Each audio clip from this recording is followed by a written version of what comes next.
मटका किंग। इसको लेके बड़ा मैं उत्साहित भी था, उत्सुक भी था। इसका ट्रेलर मुझे अच्छा लगा था और मैंने बाकायदा जब रिव्यू किया था तो कहा था कि इस ट्रेलर को देख के मुझे इस वेब सीरीज को देखने की इच्छा हो रही है। और उसकी 2 वजहें साफ-साफ थी, जो मैंने तब भी कही थी।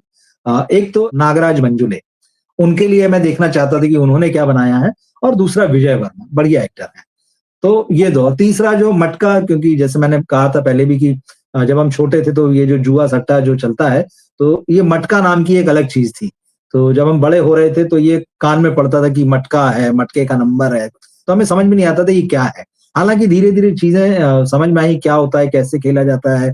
फिर रतन खत्री नाम जो है ये भी, और भी 1-2 नाम। तो ये फ़िल्म जो है रतन खत्री, जो एक जो मटका किंग जिन्हें कहा गया एक समय में और आज भी कहा जाता है, तो ये उनकी लाइफ़ से इंस्पायर्ड वेब सीरीज़ है। तो इसको देखा मैंने और इसको देखते, एक तो अव्वल ये 8 पार्ट में है ये वेब सीरीज़, और हर पार्ट जो ऑलमोस्ट जो है 50 मिनट एवरेज मान के चलिए, 50-52 मिनट का। तो आप समझिए मोटा-मोटा कि अगर आप एक एपिसोड देखने के बाद 5 मिनट का भी ब्रेक लेते हैं, तो कुल मिला के एवरेज ये समझिए कि 8 घंटे का समय आपको इस वेब सीरीज़ को देखने के लिए चाहिए। मगर पहले 4 घंटे ये फ़िल्म ये वेब सीरीज़ मुझे बड़ी टॉर्चर जैसी लग रही थी। अब क्योंकि उसे शुरू किया है तो उसे खत्म भी करना है, और मैं कोई भी चीज़ जो है, चाहे सिनेमा हो या वेब सीरीज़ हो, बिना देखे मैं उसका रिव्यू नहीं करता, और ऐसा तो बिल्कुल नहीं करता कि आधी देख ली और रिव्यू कर दिया। तो ये मेरी आदत है, जब भी चाहे कोई फ़िल्म हो, चाहे वेब सीरीज़ हो, इवन डॉक्यूमेंट्री हो, मैं पूरा देखता हूँ, उसके बाद ही फिर मैं कोई राय बनाता हूँ। तो पहले 4 एपिसोड इसमें मुझे लगा कि कितनी धीरे चल रही है, और ऐसा नहीं, एक कई बार होता है धीमे चल रही तो चीज़ नई-नई चीज़ों को, नए-नए पॉइंट्स को जो है वो एस्टेब्लिश कर रही होती है। ऐसा बिल्कुल नहीं, इसमें कहानी तो पहली एपिसोड में एस्टेब्लिश हो जाती है कि आप एक ऐसे व्यक्ति की कहानी दिखा रहे हैं जो बहुत ही किसी कोई कॉटन का बिज़नेस करने वाला बड़ा सेठ है, जो जुआ भी खिलाता है। वो उसके यहाँ पर मैनेजर की नौकरी कर रहा है, और जैसा कि होता है, ये तमाम लोग जो खून चूसते हैं, जो सेठ, धन्ना सेठ जो फ़िल्मों में, वेब सीरीज़ में दिखाए जाते हैं, उनका वही होता है। तो यहाँ पर गुलशन ग्रोवर उस रोल में है।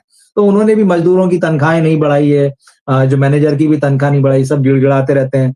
वो पैसा नहीं बढ़ाता है किसी का भी, लेकिन खुद जो है ना केवल जुआ-सट्टा खिलाता है, खुद जब उसको खेलना होता है, क्योंकि वो हाई सोसाइटी का आदमी है, तो घोड़ों पर दाँव लगाता है रेस कोर्स में जाके। तो ये एक शुरुआत हो जाती है कि भई ये प्रेमाइसिस है, एक एक ऐसा आदमी जो बहुत ही मिडल क्लास है, बल्कि लोअर मिडल क्लास है, अपनी उसकी पत्नी है, उसका एक भाई है, और एक ही घर में तीनों रहते हैं। पत्नी जो है वो गर्भवती है।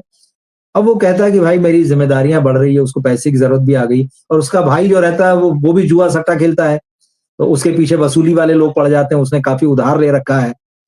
तो उसको मारने आते हैं, तो ये व्यक्ति उसको भी बचाता है, कहता है मैं पैसा लौटा दूँगा। और सेठ ना तो पैसा बढ़ाने को राज़ी है, और जो बची हुई तनख्वाह है, जब ये कुछ ऊँची आवाज़ में उसको बोलता है, तो इसको काम से भी निकाल देता है, कहता है जा तेरा पैसा भी नहीं देना। ऐसी स्थिति में ये व्यक्ति जो कहता है कि चलो मैं अपना सट्टा शुरू करूँगा। अब हालाँकि एक सवाल ये भी उठता है कि भाई ये जो लोग जुआ-सट्टा खिलाते हैं, ये लोग जो क्राइम करते हैं, जो माफ़िया होते हैं, जो अंडरवर्ल्ड के लोग होते हैं, क्या यही कहानी के सब्जेक्ट हैं? ये बड़ा सवाल उठता है। तो हम देखते हैं कि ऐसी ही कहानियों पर जो है ज़्यादातर सिनेमा और वेब सीरीज़ बनती है, और इन्हें देखा भी जाता है। लोगों की दिलचस्पी रहती है इन लोगों की ज़िंदगी में, और ख़ास तौर पर इसमें कि क्राइम होता कैसे है। जैसे आपको मटका का गेम समझना है, तो ये वेब सीरीज़ आपको समझाती है कि वो जुआ कैसे खेला जाता है, वो नंबर वाला जुआ जो होता है। फिर वो मटका जो शुरू हुआ, उसकी शुरुआत कैसे, क्योंकि सब फैक्ट बेस्ड है। बाकी कहानी गढ़ी गई है आस-पास तो अलग है। तो आपको पता चल यहाँ 60s और 70s वाला जो है वो बॉम्बे आपको देखने मिलेगा। तो उस पुराने दौर में किस तरह से ये खेल शुरू हुआ, लोग उस वक़्त इतने पैसा कम था, गरीब थे, कि भाई बहुत थोड़ी-थोड़ी आमदनी होती थी, और मुंबई का वो जो दौर था वो कपड़ा मिलों का दौर था, तो मिल हुआ करते थे। तो मिल में जो है वो कहना चाहिए 10-10, 12-12 घंटे की पाली है, और उसके बाद में पैसा भी कम है। तो लोग दाँव खेलते थे कि ठीक है 50 पैसे का, 25 पैसे का से लेके ₹1, ₹2 तो शायद बड़ा दाँव होता था, ₹1 भी। तो डबल पैसा मिलेगा, कहीं 4 गुना पैसा मिलेगा। तो आदमी इस उम्मीद में रहता था चलो भाई कभी ₹5 मिल जाएगा, कभी ₹10। तो ये जुए सट्टे वाला जो दौर था, और लोग आप उस फ़िल्म इस वेब सीरीज़ में देखते हैं खुलेआम चल रहा है। मिल के प्रेमाइसेस में चल रहा है, कॉलेज के बाहर चल रहा है, फैक्ट्रीज़ के बाहर है, कहीं भी मतलब जो है जो चाय की दुकानें हैं, गुमटी वगैरह जिसे कहते हैं, उसके बाहर चल रहा है। तो ये वैसे था, आज की तरह चीज़ें नहीं थी। तो बड़े खुले तौर पर, और उसी में ये लोग जो जुआ सट्टा खिला रहे हैं, पुलिस को भी पता है, नेताओं को भी पता है। मगर फिर बात वही होती है कि कोई व्यक्ति इतना बड़ा ना हो जाए इस पूरे जो कुछ भी चल रहा है इस सोसाइटी में, अच्छा बुरा, कोई भी व्यक्ति इतना बड़ा ना हो जाए कि सिस्टम को टक्कर देने लगे या उसकी सोसाइटी में एक इमेज बनने लगे। मगर होता है मटका किंग में यही होता है कि जो मटका खिला रहा होता है, विजय वर्मा जो है इसमें ब्रिज भट्टी के रोल में, उनका नाम जो है इस वेब सीरीज में ब्रिज भट्टी है। तो ये शुरू करते हैं और उसके बाद में धीरे-धीरे जो है ये जो मटका खिलाते हैं वो पॉपुलर होने लगते हैं, और लालजी भाई गुलशन ग्रोवर का नाम है, तो जिस सेठ से अलग हुए उसी को चैलेंज देने लगते हैं। तो पहले तो उसको चैलेंज देते हैं और इनके मटके के गेम में ये कुछ नए-नए इजाद करते हैं कि सिर्फ ऐसा नहीं कि एक नंबर बस निकाला, फिर वो जोड़ी कैसे होगी और ओपनिंग क्या होगा और क्लोजिंग क्या होगा, वो कई सारा मामला है। तो आप इसको देखिएगा।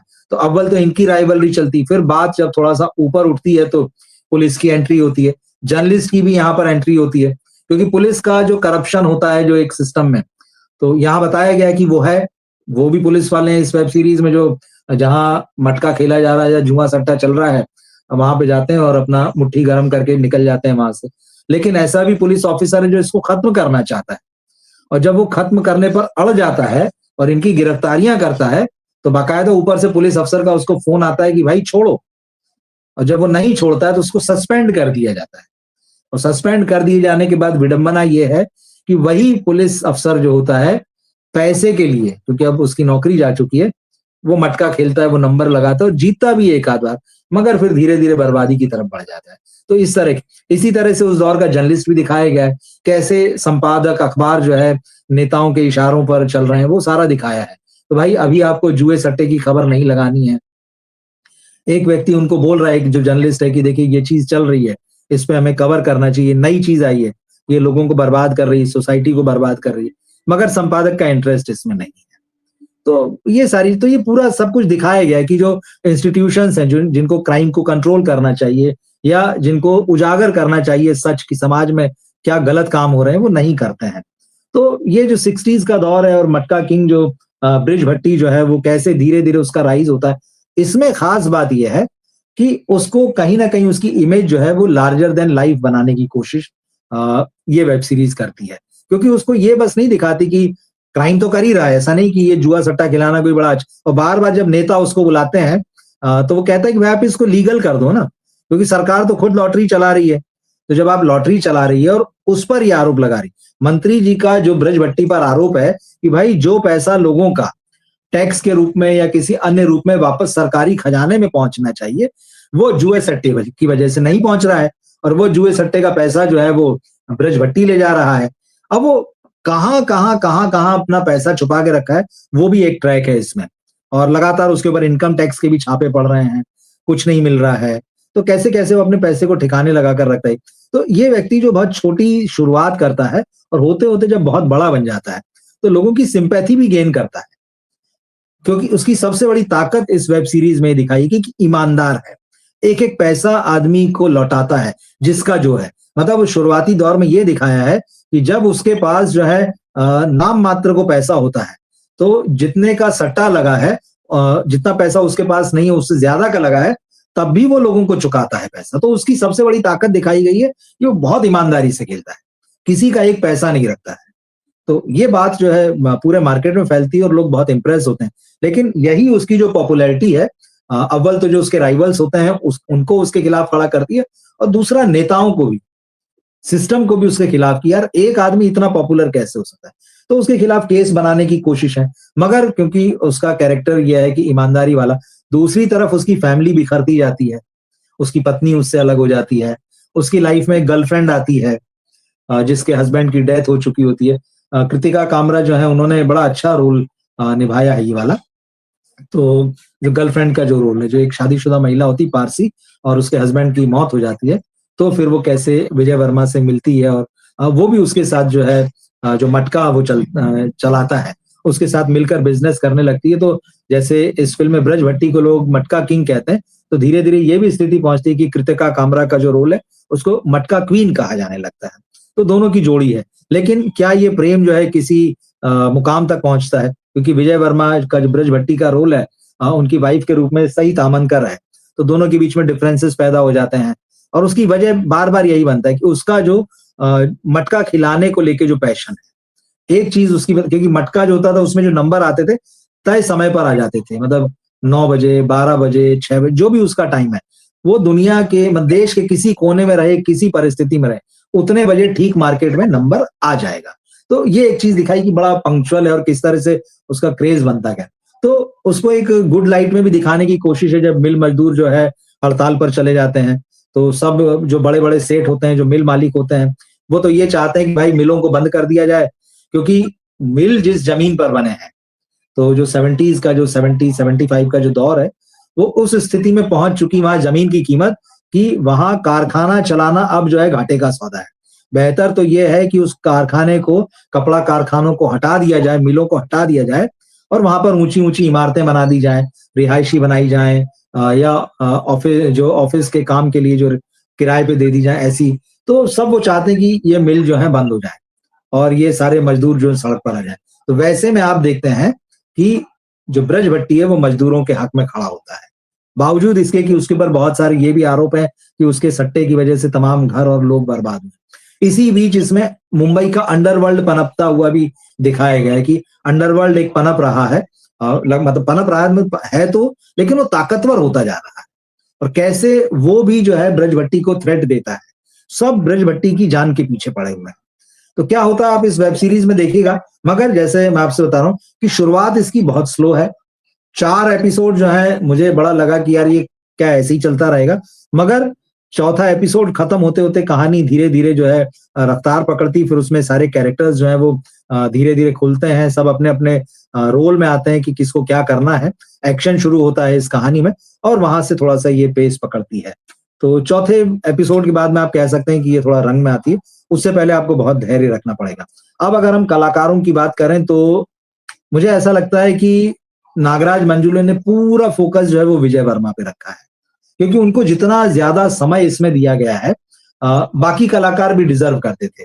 जैसे कृतिका कामरा है, ख़ास तौर पे गुलशन ग्रोवर, मतलब बड़ा समेट-सा दिया है। मतलब ये सारे जो हैं कलाकार जो हैं, चाहे सिद्धार्थ जाधव, गिरीश कुलकर्णी जो हैं वो जर्नलिस्ट बने हैं, इन सब की बड़ी लिमिटेड भूमिका है। पूरा फ़ोकस जो है विजय वर्मा पे है और उनकी कहानी को सपोर्ट करने के लिए थोड़ी-थोड़ी सी देर में आते हैं और जो पहली 4 कड़ियाँ हैं, वो जो पहले 4 एपिसोड हैं, वो इसी चक्कर में बड़े बोरिंग लगते हैं। कि यार एक ही आदमी और उसी के आस-पास इर्द-गिर्द सारी चीज़ें घूम रही हैं, कुछ दाएँ-बाएँ नहीं हो रहा है, कोई एक्शन नहीं हो रहा है। मगर फिर थोड़ा-सा जब कहानी आगे बढ़ी, तो फिर बाकी भी आपको दिखाई देने लगते हैं और लगता है कि हाँ, कुछ हैपनिंग होने लगी है। तो ठीक है लेकिन जैसे अभी तक इस तरह की जो भी मुंबई बेस्ड जो चाहे आप स्कैम आई थी 1992 और 1-2 और आई थी, इस तरह की जो मुंबई में इस तरह का जो क्राइम करने वाले लोग रहे हैं, इसको चाहे जुआ सट्टा खिलाना वाला हो, चाहे शेयर मार्केट का मामला हो या और भी जो इस तरह के अंडरवर्ल्ड के भी मामले हों, ये उससे थोड़ी-सी डिफरेंट है, ये बात सही है, लेकिन उतना असर नहीं छोड़ती है। तो विजय वर्मा की एक्टिंग बहुत अच्छी है, उसमें कोई दो राय नहीं है। मगर मुझे एक चीज़ लगी कि जिन नागराज मंजुले के लिए मैं ये वेब सीरीज़ सबसे ज़्यादा देखना चाहता था, तो मुझे लगा कि यार ये वेब सीरीज़ तो कोई और भी बना सकता था। वो जो नागराज मंजुले हैं जिन्होंने फैंड्री और सैराट जैसी फ़िल्में बनाई हैं, 1-2 सीन अगर आप छोड़ दें इतनी बड़ी वेब सीरीज़ में, तो वो उनका जो मार्क है वो नज़र नहीं आता है। मतलब अगर आप ऐसी जैसे सैराट जो है वो नागराज मंजुले के अलावा कोई नहीं बना सकता है। पेंड्री जो है वो नागराज मंजुले के अलावा कोई नहीं बना सकता। मतलब उन फ़िल्मों में इतनी ज़बरदस्त छाप है इस डायरेक्टर की कि उसके बगैर आप सोच नहीं सकते कि यार दूसरा बना सकता है उस कहानी पर वैसे नहीं बना सकता। मगर मटका किंग में ऐसी कोई बात नहीं है। अगर आप उसमें से नागराज मंजुले का नाम हटा भी दें तो ऐसा नहीं कि नागराज मंजुले के करियर में कुछ कम हो जाने वाला है। ये उनकी पहचान नहीं है, यहाँ उनके काम का सिग्नेचर नहीं है। तो इस लिहाज से मैं डिसअपॉइंट हुआ इस वेब सीरीज़ से।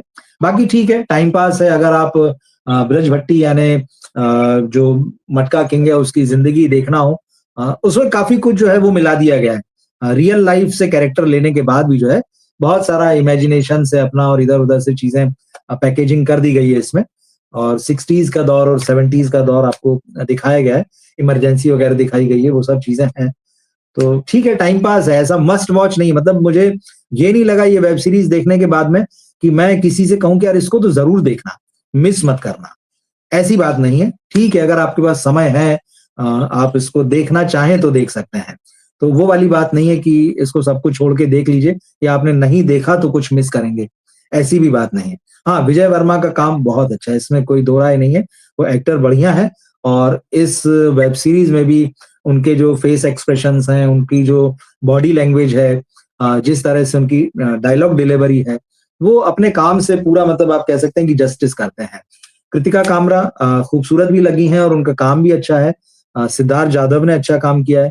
गिरीश कुलकर्णी शुरू में मैं थोड़ा-सा पहचान नहीं पाया मैं उनको लेकिन फिर बाद में निकल के आते क्योंकि शुरू में बहुत बहुत थोड़ा-थोड़ा सा दिख में इन सबको बड़ा छोटा-छोटा सा रोल दिया गया शुरुआती हिस्से में। बाद में ज़रूर इनके काम नज़र आने लगते हैं कि हाँ, ये कुछ कर रहे हैं।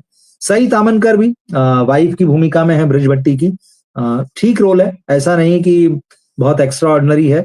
मुझे लगता है कि इन कैरेक्टर्स की कहानी को और अच्छे से लिखा जाना चाहिए था। ठीक है, ये कहानी ब्रिज भट्टी की है, मटका किंग की है, लेकिन काफ़ी सारे कैरेक्टर्स ऐसे थे जिनके साथ में मुझे लगता है कि जस्टिस नहीं हुआ है, पर ठीक है और जिस मोड़ पर कहानी खत्म होती है, ऐसा लग सकता है किसी को कि इसका सीज़न 2 भी आएगा।